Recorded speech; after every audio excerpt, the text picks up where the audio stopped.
The mission objective is for the corporation to retrieve this downed experimental material from a secret project. They have to take it back to their deployment zone and off the playing area edge. This represents them going back to the city-state with the retrieval. They have two equally equipped squads. The leader has an assault rifle, is elite quality, wears a combat suit, has communications and a smoke grenade. The sub-leader has a knife and an auto pistol. All auto pistols come with integrated grenade launchers. They too all wear combat suits. Then there are 3 corporation squad members, 2 of which have an auto pistol and 1 an assault rifle. It's mirrored here. Then the occupiers and owners of this combat zone are the mercenary gang to the right side. They're made up of a elite force and, unusual for gangs, outnumbered by the corporation. To the back they have a hero cyborg. The hero cyborg has augmented torso, arms and legs and a reflex chip implanted into them. Their gun arm is an assault cannon. The assault cannon uses rocket assisted armor piercing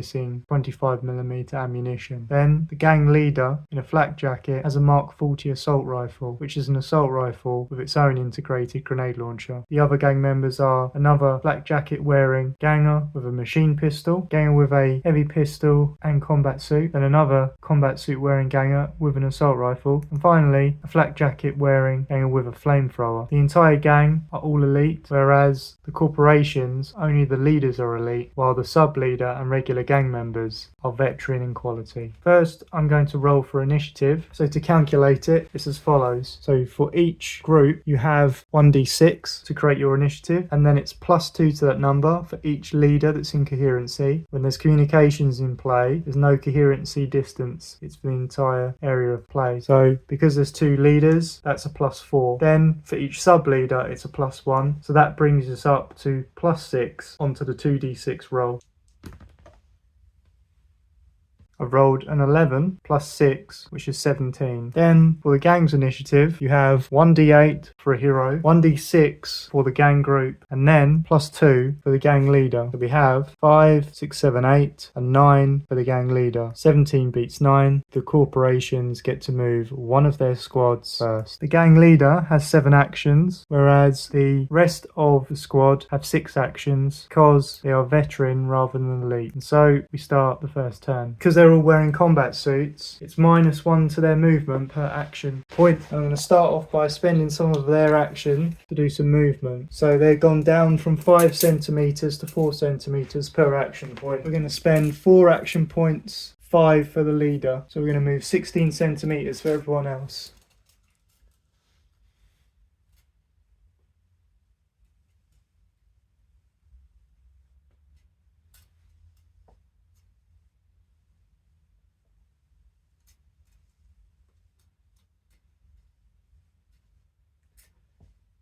At the moment, I'm trying to keep well clear of the cyborg, thinking that it's incredibly fast and has a very powerful assault cannon.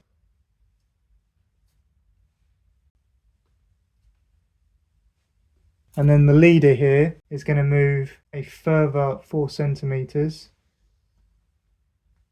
which gives them 2 remaining actions left. I'm going to shoot the standard squad member with the assault rifle at the ganger with the flamethrower here. So the assault rifle has up to 80 centimeters range. Point blank is 3 centimeters and short range is 25 centimeters. So we're over 25 centimeters. We're about 32 centimeters. The line of sight rules are 50% of the model visible, then you can hit the model. 50% of the base visible, then you can also hit the model. So the base can't be seen, but 50% of the model for the gang with a flamethrower can be seen. I'm classifying the cover here as hardcover. There is an extra hardcover, but I'm just setting it as hardcover. So concrete and sandbags. The assault rifle is going to go into a burst fire mode because we had the action points for it, the 2 points. So we can see the ganger there. And to be clear, the other models aren't making it under 50% blockage of seeing the model. It's true line of sight here, including your own models, because this is like a true skirmish. There's no squad blobs where they can shoot through each other dynamically. It is based on your exact placement of the models. The assault rifle going into burst fire will have a rate of fire of 3, so you'll roll 3d6.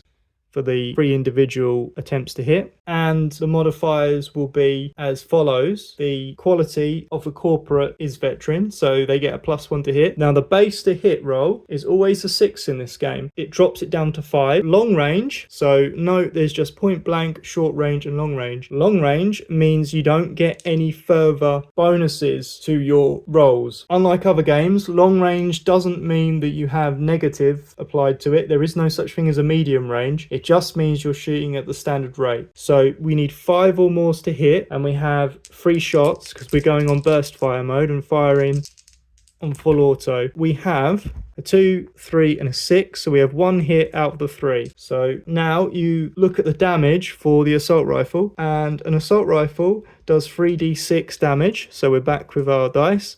We have to work out what the to wound value is going to be. We're at long range, so there's no bonuses for the range in which they're being hit at. That would have to be within 3 centimeters. Then additionally, our ganger has a standard toughness as a basic figure of 7+, and then the modifiers apply for the armor and the cover. They are wearing a flak jacket, so that would be a -2 to the roll. Then they're in hard cover, so it's a further 3. That's quite a good combination there.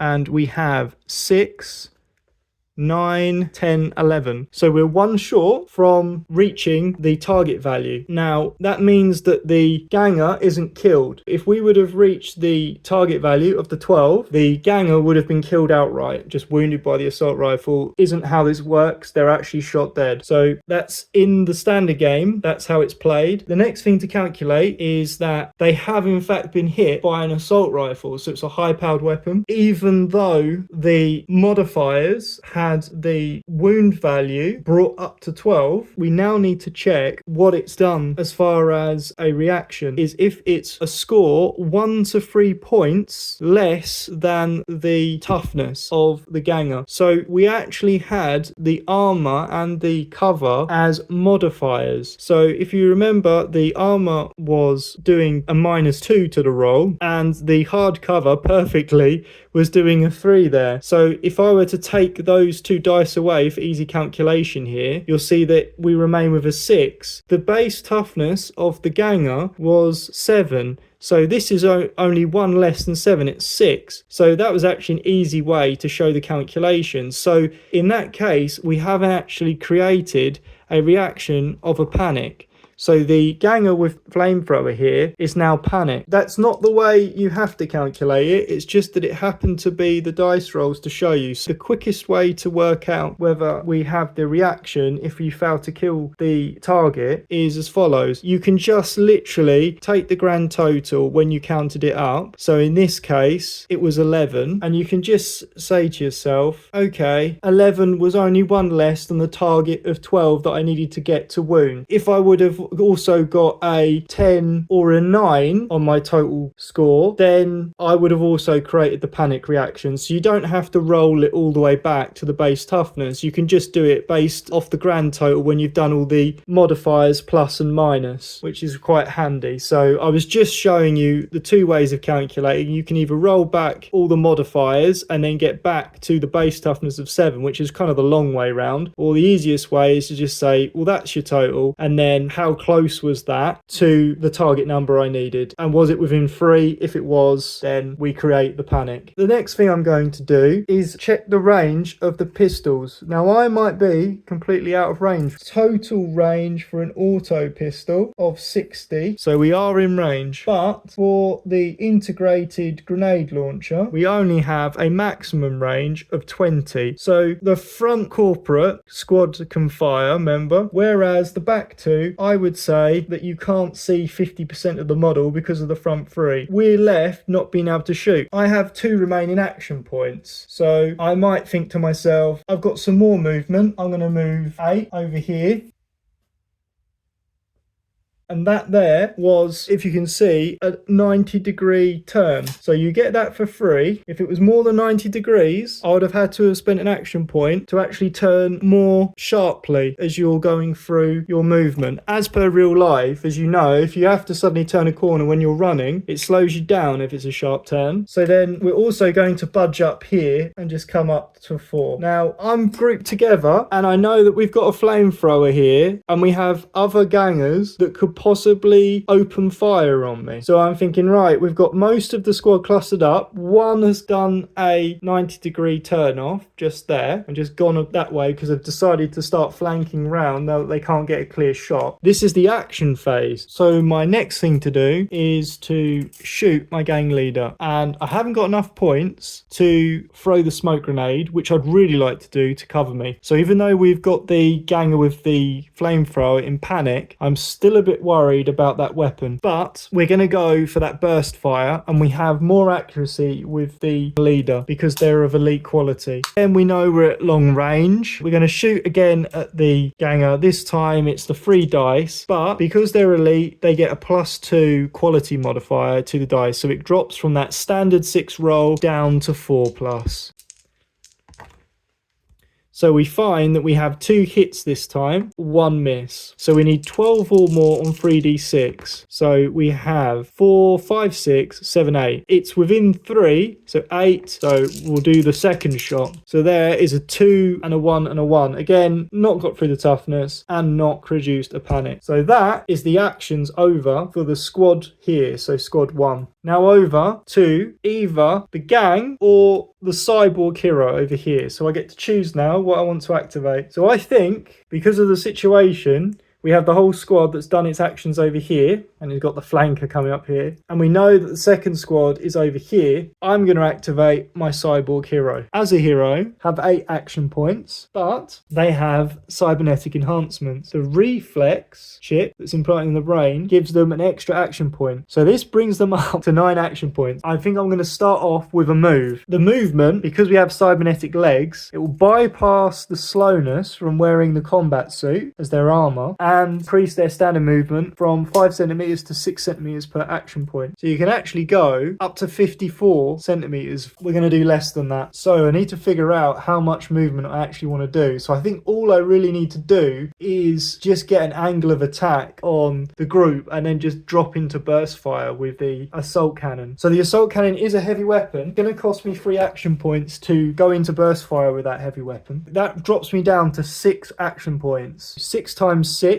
is 36, and that means we can move 36 centimeters. Coming out of rubble for 1 centimeter, and that drops us to 35. The hero is now going to go into burst fire mode, and I'm going to target 2 separate people in the squad. I'm going to go pretty harsh and see if I can take out the leader and the sub leader. Now the point blank for the assault cannon, and this is typical of heavy weapons, goes up from 3 centimeters like it normally is for the regular small arms to 5 centimeters. So as you can see, we're not within the point blank range even with that increase, but we have a short range of 10 and a long range of 20. So this is quite a short range weapon. So we're not within short range of 10, but we're at the 20. A hero has 5 re-rolls. So we're going to shoot our 2 dice. Heroes are always elite, so it's a +2, and it brings us up to 4+ to hit.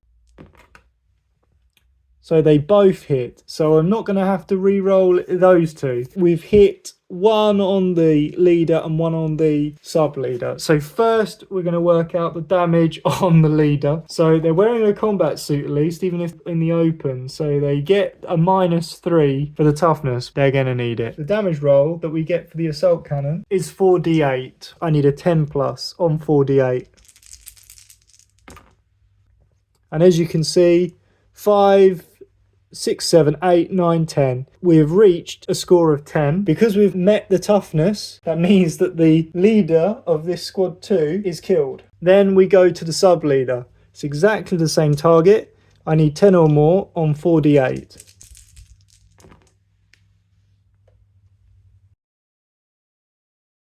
Has gone well over 10. and I've got 19 here, so that would pretty much destroy most things on that kind of roll. So that's also killed the sub leader. Now, because squad 2 has lost the leader and the sub leader, it means that the rest of the squad are out of coherency because they've lost their entire leadership. So they will now have, for the rest of the game, -1 action points. So they're going to be down to 5 action points per model. I'm now going to start performing the actions on the second group here, so the corporate squad, as per the rulebook. So before I was showing all of the actions flexibly being carried out, and that is still the case, but I was just explaining things as quickly as possible.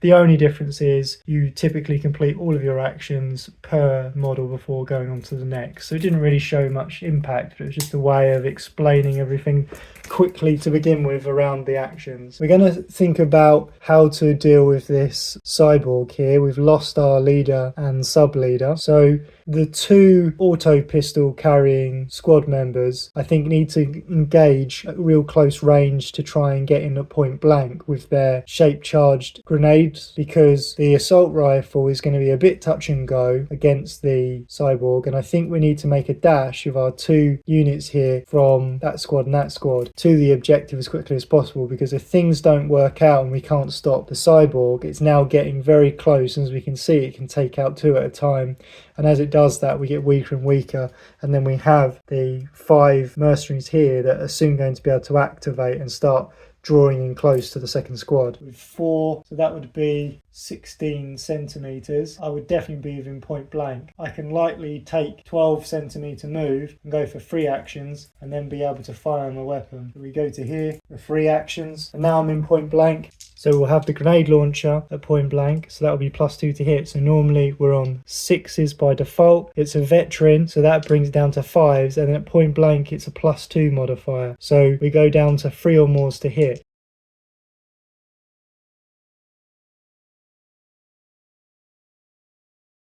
To begin with, let's work out the grenade launcher. The cyborg hero by default has a toughness of 9+. So it will be 9 plus 3 for the combat suit, which will bring us up to 12, and then +4 for the torso. So that will be 16. So we need a target of 16. The damage for the grenade launcher is 3d8 plus 1 damage because we're in point blank. So here we have 22 plus 1, which will be 23. The grenade has exceeded the target of 16. We have killed the cyborg lucky roll. We needed 16 or more, so we needed 15 or more on the dice. So we didn't even need the point blank, but it was handy for the 3+ to hit. So I think we're going to start moving towards the objective now. That was a relief. So for 3 points, we can get to the edge of the wall, and then it would take a further 3 points to go over. So we would be 1 short. So we can only move up to the wall like so. Now I'm making sure that my line of sight is blocked here so that I'm not going to hopefully get shot at by anyone. Now it throws over the initiative to the mercenary gang. So my panicked ganger here only has 3 action points, which means I haven't got enough to get over the obstacles, and equally, with the flamethrower at 20 centimeters, I'm out of range. I'm going to have to just go to ground, I think. So I'm going to spend a action point to keep down. So this will be a -1 to hit until next time they activate. This ganger here is going to do their actions now. It's going to take 3 points to get over the obstacle, and that will leave me with 1 action. I think I'm going to do the same here. And this time we're going to move slightly more. Hopefully we can meet them in the middle when they get into the building. The same will be done with the ganger machine pistol.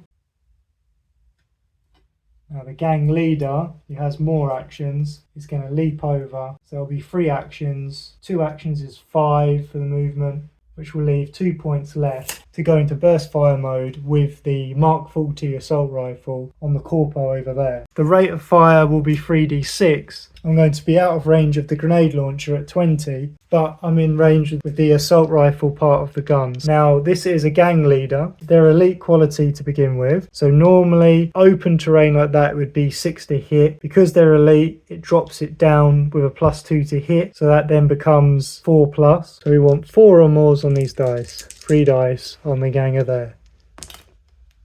So we have 2 hits And what I'm going to do is that my ganger has a reroll, so I'm not going to spend the reroll and the extra hit because I'm quite happy with 2 out of 3. That's a very good score there.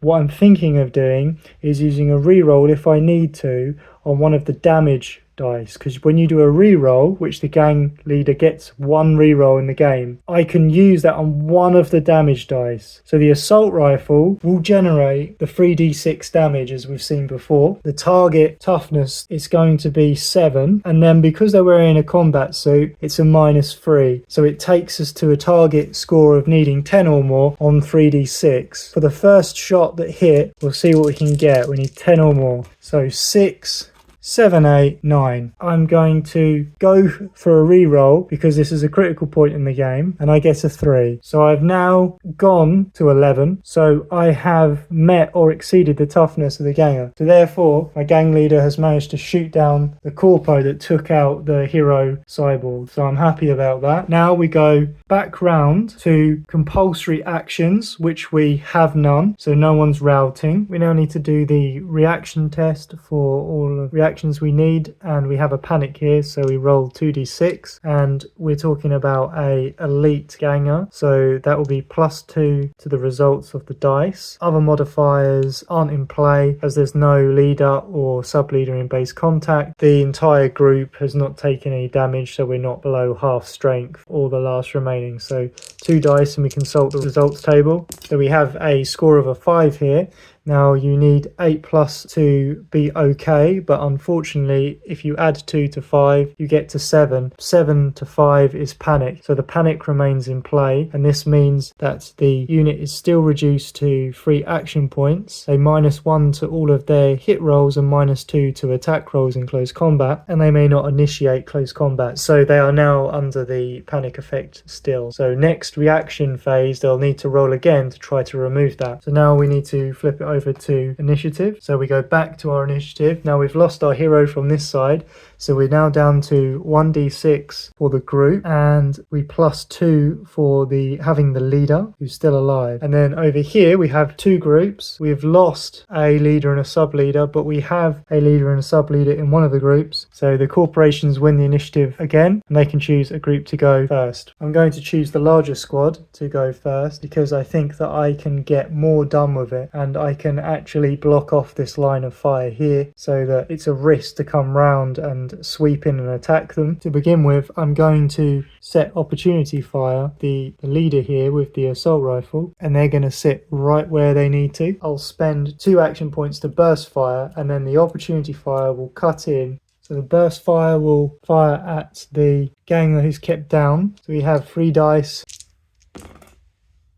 We have 1 hit because that would be moved up to 5 for being down. We've hit, and now they're in cover with a flak jacket, so we have the hard cover at 3, -3 to my damage roll, and the flak jacket at 2, so that's 5. The standard toughness is 7, so it's a target of 12 on 3d6 or more. So we've now got to 10. Now for the corpo over here, it's free to go over the barrier. We have a centimetre to go over, I would say. So we have 3 action points to move over, and then we use the movement. So it's dropped to about 2 centimetres if it's 4 centimetres per movement. We have a further 2 actions and another half of our movement left from the third action. So we can move 10 centimetres. So I can move them close to the objective, or in fact, I'm going to just sit behind these barrels so that I'm hard to see. Now we can move straight over with this regular squad member with their assault rifle, and that leaves 3 movement left. So I can move over the obstacle like so. The 3 points, 3 action points left, which will give us 12 movement. And I think I'm going to move up to here just to get closer to the objective. And then here, I think I'm going to run around the corner and go for a mad dash. So we can go for a 4 times 4, go for a 16, and then 5 would be 25, so it'll be down to 21. 21 move, I can get to there, I can take a shot. I'm doing less than a 91-degree turn. I think what I'll do is I'll spend 1 movement to get to here, 3, which will be 4, and there'll be 2 actions left. 2 actions gets me over to here, and I can move a further 8. So again, I can head towards the objective. So now I'm going to shoot at the ganger with the assault rifle. Am I within 3 centimeters? Yes, I am. I'm at point blank. The model itself is not hidden behind cover from that angle, so it's a clear shot, and the base is not obscured in any way. So because I only have 1 point left, I can only fire 1 regular shot. I can't burst fire. At that range, I might as well go for my trusty grenade launcher and go for the shape charge kill shot. Normally at a veteran it's a +1, so it will be down to 5 to hit instead of the baseline 6, and then at point blank it's a further 2 bonus, so it will be down to 3 or more to hit, and I get a 4. 3d8, target of 10 or more to kill. So we have rolled a 3. The shot from the grenade does nothing. Now I'm going to move the final gang member. It will be 3 points to get over the obstacle. That'll leave me with a further 3 actions. So we go over for 3 points. And I can do my turn, and then I have a 12 move. And my 12 move can get me to here. I'll just come here at an angle, and then that will give me my firing arc. It's 90 degrees. And now it turns over to the gang. Our panic guy with a flamethrower is going to do something quite risky. Because we have an opportunity fire sat down here, any action I do is going to trigger the fire, and that includes a 90-degree turn. So before I get to move, I could potentially be shot and killed. So in the panic, I know I'm out of range of the leader. I can take out this corpo here, which frees up my gangers to just move towards the objective, because we're getting late in the game and they are closer and in number to the objective and generally behind this cover, so they only need 1 to grab it and they're through. Because we lost the cyborg down the right flank, I'm not going to be able to cover the right flank entirely, because I may need the full 4 gang members along here to clean up the rest. We are going to choose fire down right out of corpo here with the flamethrower, and the template goes down. I'm going to roll a d8 for the scatter, and we get a 4, so it goes in this direction. We have an elite, so the scatter is 2d4. And we have 4 centimeters, so 4 centimeters, 4, and we land right here. And what we have is a 50% coverage with the flamethrower on our corpo. So we got lucky. We ended up not hitting the ganger that was right next to him, which was a bit of luck. It's going to be 2d6 rather than 4d6. If that was 50% or more coverage, and that is just under, because the center line of I'm going by the base, the center line of the base is just in front of the template's outer edge. So it drops our damage down to only 2d6. We have point blank range, so we +1 to the damage roll, 8. So we're 1 short. So we only have 5 shots left in our canister. This has created a panic, which is good because it reduced the effectiveness, and we can probably easily take him down in hand-to-hand combat with this. We then go to our opportunity fire. It's the leader, so they are elite, which drops us down to 4 up in hitting. Costs 5 action points, allows for the burst fire on the reaction. So we're on 4s. All 3 hit. Now we're doing 3d6 damage.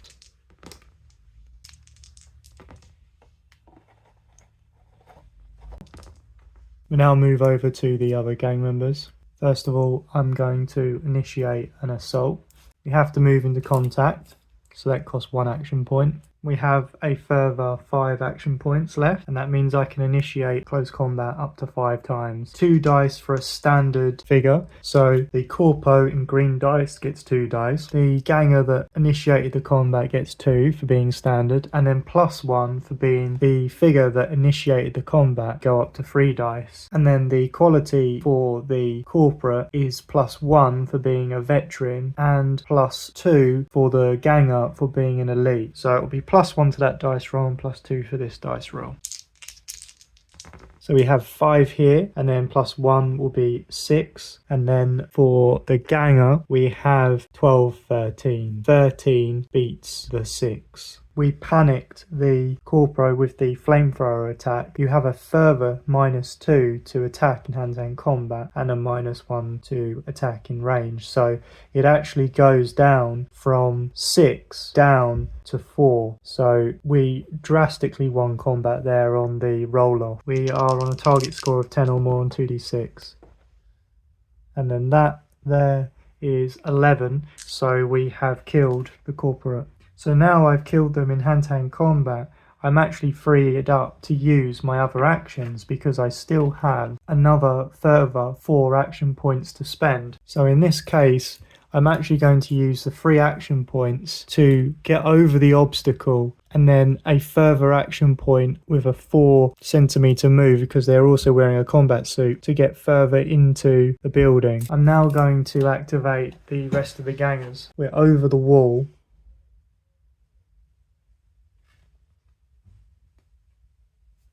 I'm ready to start picking off some of these corpos that are trying to get to the objective. Last 3 action points. We're going to finish up our 2 actions. So we're going to go for 1 action point to move 4 centimeters closer, and then the final 2 action points for burst fire with the heavy pistol. So it's time for a bit of 50 cal action here. So it has a rate of fire of 2 because they're semi-automatic weapons, and I'm going to put a shot on each of the 2 targets in front of them. So we have the closest target here with the knife or the dagger, which I'm a bit worried about for hand-to-hand, and we also have the assault rifle. For the assault rifle, it will be yellow dice. The range on the heavy pistol is up to 50 centimeters and the short range is 15 centimeters. So for the closest target, they're at short range. It was going to be a +1 to hit against the nearest.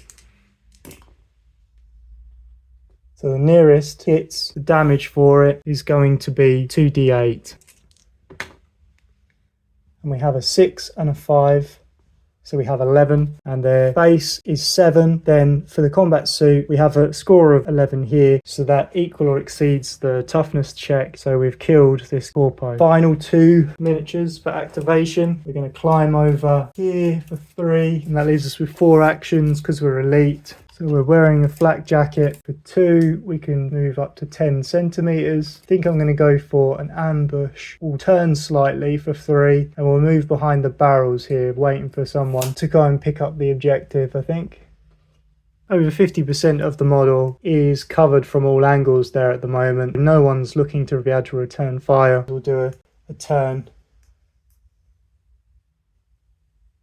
For the gang leader, final action, and move 20 to there and do a 90-degree turn.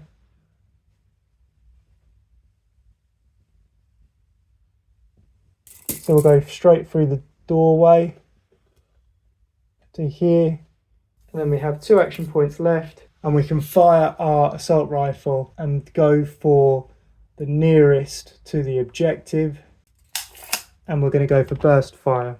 We can check our short range, and it's 25 centimeters. Within short range, down to 3s to hit.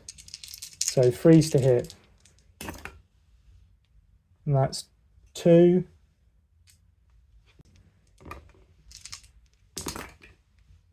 And then we managed to get a treble 6, so we're up to 18, and that's a kill. So we pass it over to the second squad. We go over the obstacle for 3. We do a free turn, less than 90 degrees. We spend another action point to do our 4 move, which takes us to there. Veteran is +1, and the integrated grenade launcher will be 3d8. So we didn't get there.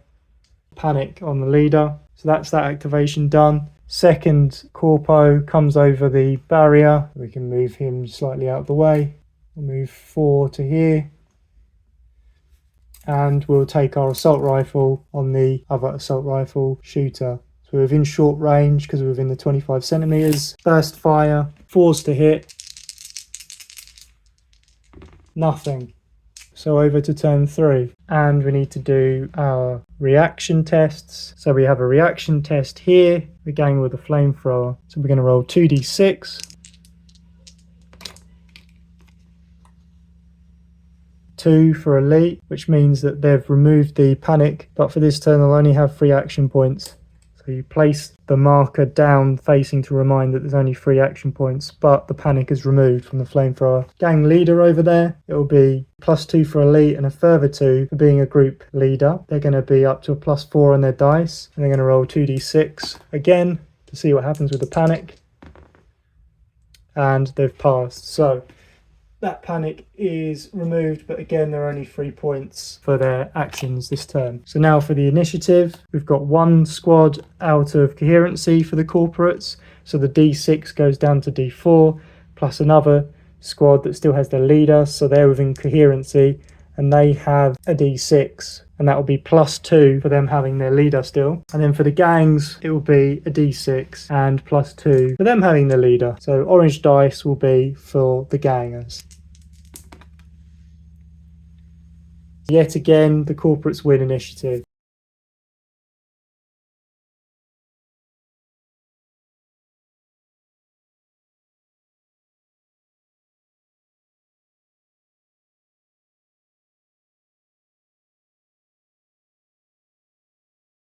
Fire at the assault rifle ganger there. We hit with 2. That will be +1. No. And yes, there's a 17. Down he goes. Close in, because we've got to get rid of this guy over here, and then we'll be in point blank. So we'll go 16. So that's 4 action points, which leaves 2, because they have 6 action points. And then we can go into burst fire again. And we have 2 hits. And we have it on the first shot. Down he goes. Now over to the gangs. So for the 3 points, we climb our obstacle down here, and that's our activation over with the flamethrower ganger. I'm going to shoot back. I'm going to use my assault rifle. Rifle takes them down. We're going to attack this guy because they're a gang leader and not just a regular leader. They'll have 2d8, and our basic figure will have 2d6. I've initiated the combat, so it's going to be 1d6 for the attack added to the gang leader. So we're starting to really get a huge advantage here. And then we're also elite and they're veterans, so it's going to be +2 to this dice roll and +1 to this dice roll.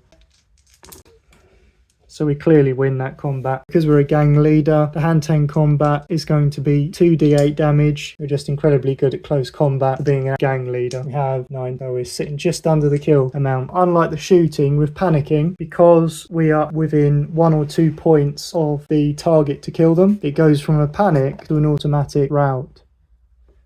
So they become routed, which means they have to move 20 centimeters off the nearest edge for 4 action points. And then we're in close range to fire the SMG. So the machine pistol will have a rate of fire of 4 and will be hitting on 2+. So that's 3 hits, and then it'll be 2d6 +1. No, no. So we've only gone within 3, so it'll be a panic.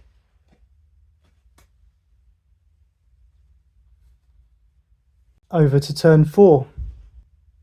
Now we do compulsory moves, 20 centimeters off the table edge. There's no rules for obstruction to reduce the movement.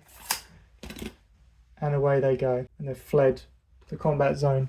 Now it leaves 1 group versus 1 group. Reaction tests, 1 panic, score of 6, we're at a panic. So that remains in play. Now for initiative, D6 each, corporations is yellow. Gangers get initiative just when they need it. I'm going to make 1 move to get within 3. 4 shots from the machine pistol. All 4 hit. They're going to do 2d6 damage each. So I'm going to represent those by different colours. None of them get enough.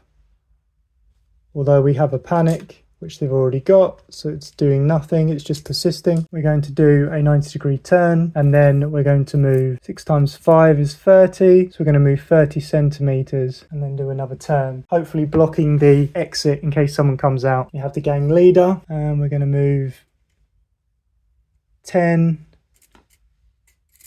to here. And we're going to shoot at the other leader. I'm going to use just the rifle. And we got 2 shots there. And that is a kill. So that was 3 points, 4 points, 5 points. We have 7. We can do a turn. We can do movement points. We have 2d8 versus 2d6. And we initiate combat again. We win combat. and no good.